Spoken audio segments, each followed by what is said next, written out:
சிங்கத்த காட்டுக்கே ராஜான்னு சொல்றோம். பலத்துலயும் சரி, வீரத்திலயும் சரி. அதுக்கு மேல ஆளே இல்ல. அப்படிதானே?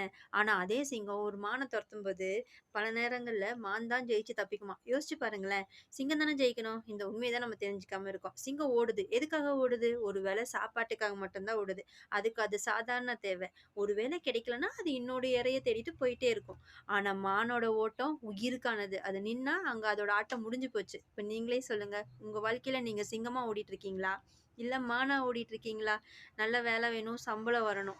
இதெல்லாம் சிங்கம் பசிக்காக ஓடுற மாதிரி. கொஞ்சம் தூரம் ஓடுவீங்க, அப்புறம் அப்படியே நின்றுவீங்க.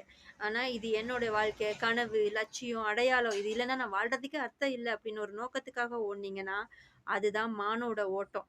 உங்களுக்கு சோர்வோ, வலியோ தெரியாது. உங்க கண்ணுக்கு முன்னாடி இருக்கிற அந்த இலக்கு மட்டும் தான் தெரியும். நல்லா ஞாபகத்துல வச்சுக்கோங்க. தேவைக்காக ஓடுறவங்கள விட, நோக்கத்துக்காக ஓடுறவங்க தான் வாழ்க்கையில எப்பவுமே வேகமா ஓடுவாங்க. அதனால உங்களுடைய நோக்கம் என்னங்கிறத முடிவு பண்ணுங்க. நீங்க ஜெயிக்கிறதும், தோற்கறதும், நீங்க எவ்ளோ பலமா ஓடுறீங்கங்கிறதுல இல்ல. நீங்க எதுக்காக ஓடுறீங்கங்கிறதுல தான் இருக்கு.